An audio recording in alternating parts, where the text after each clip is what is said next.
নমস্কাৰ সকলোকে পুনৰবাৰ মোৰ চেনেলটো স্বাগতম জনাই লৈ আহিছোঁ আজিৰ দিনটোৰ ৰাশিফল। আজি হৈছে 17 ফেব্ৰুৱাৰী 2025 অসমীয়া 5 ফাগুন সোমবাৰ। আজি সূৰ্যোদয় সময় পুৱা 5:46 আৰু সূৰ্যাস্ত সময় 5:03। আজি হৈছে পঞ্চমী তিথি আৰু কৃষ্ণপক্ষ। আজিৰ দিনটোৰ প্ৰথম ৰাশি হ'ল মেঘ ৰাশি। উপাৰ্জনৰ নতুন উৎসৰ সৃষ্টি হ'ব, কিন্তু আপোনাৰ খৰচো বৃদ্ধি পাব। ব্যৱসায় সন্দৰ্ভত এটা ডাঙৰ কথা কৰিব পাৰি। আপোনাৰ পত্নীৰ অনুভৱৰ যত্ন লওক। সমাজৰ কামৰ প্ৰতি আপোনাৰ আগ্ৰহ বাঢ়িব। আপোনজনৰ লগত সময় কটাব বিচাৰিব। বিষ ৰাশি। আজি আপোনাৰ মূৰৰ বিষ হ'ব পাৰে। মাইগ্ৰেইন ৰোগীয়ে খাদ্য আৰু টোপনিৰ বিশেষ যত্ন ল'ব লাগে। আপোনাৰ ওপৰত মানসিক চাপ বাঢ়িব পাৰে। আপোনাৰ শহুৰেকৰ ফালৰ মানুহে কিছু সমস্যাৰ সন্মুখীন কৰিব পাৰে। আপোনাৰ বুদ্ধিমত্তা সঠিকভাৱে ব্যৱহাৰ কৰাত অসুবিধা অনুভৱ কৰিব। মিথুন ৰাশি। যদি আপুনি ওজন বৃদ্ধি কৰিছে তেন্তে আপুনি ইয়াক নিয়ন্ত্ৰণ কৰা উচিত।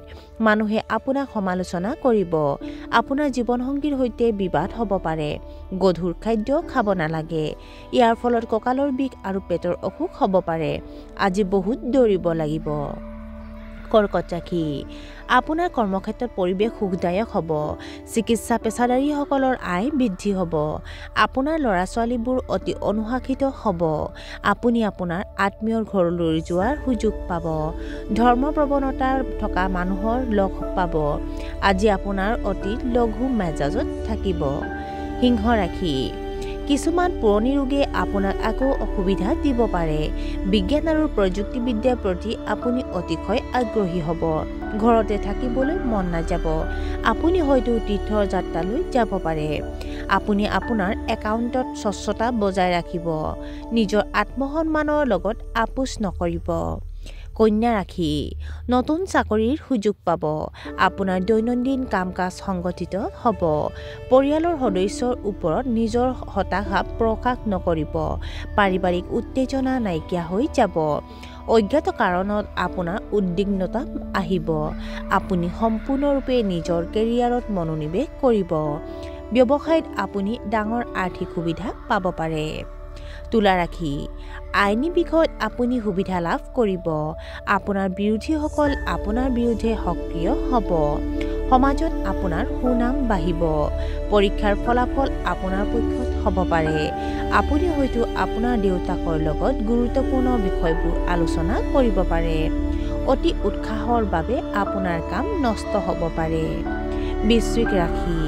আজি আপোনাৰ সন্তানৰ উন্নতিত সন্তুষ্ট হ'ব। শ্বেয়াৰ মাৰ্কেটত আপোনাৰ বিনিয়োগে লাভ কৰিব। আপোনাৰ প্ৰতিভা আৰু সামৰ্থ্যৰ শলাগ লোৱা হ'ব। আপোনাৰ বৈবাহিক সম্পৰ্ক মজবুত হ'ব। নতুন প্ৰেমৰ সম্পৰ্ক গঢ় লৈ উঠিব পাৰে। ধনু ৰাশি। ৰাজনীতিৰ লগত জড়িতসকলে বক্তব্য দিয়াৰ সময়ত সাৱধান হোৱা উচিত। কৰ্মক্ষেত্ৰৰ পৰিৱেশৰ বাবে আপোনাৰ বাবে অনুকূল হ'ব। আপুনি সন্তুষ্ট হ'ব।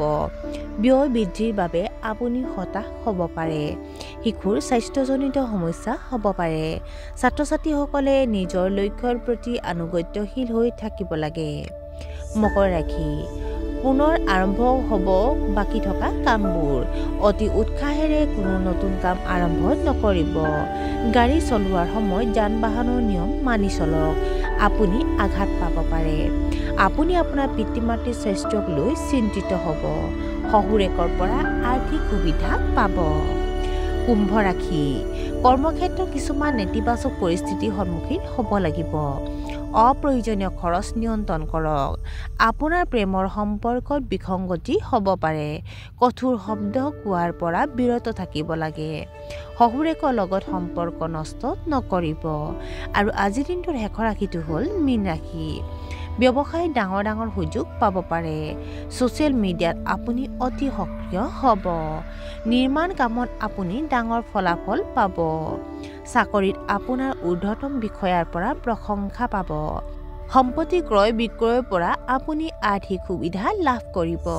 আৰু আজিৰ দিনটোৰ ৰাশিফল ইমানতে অন্ত পৰিছে। আশা কৰোঁ আপোনালোক প্ৰত্যেকৰে আজিৰ দিনটো সুন্দৰ হওক। ধন্যবাদ।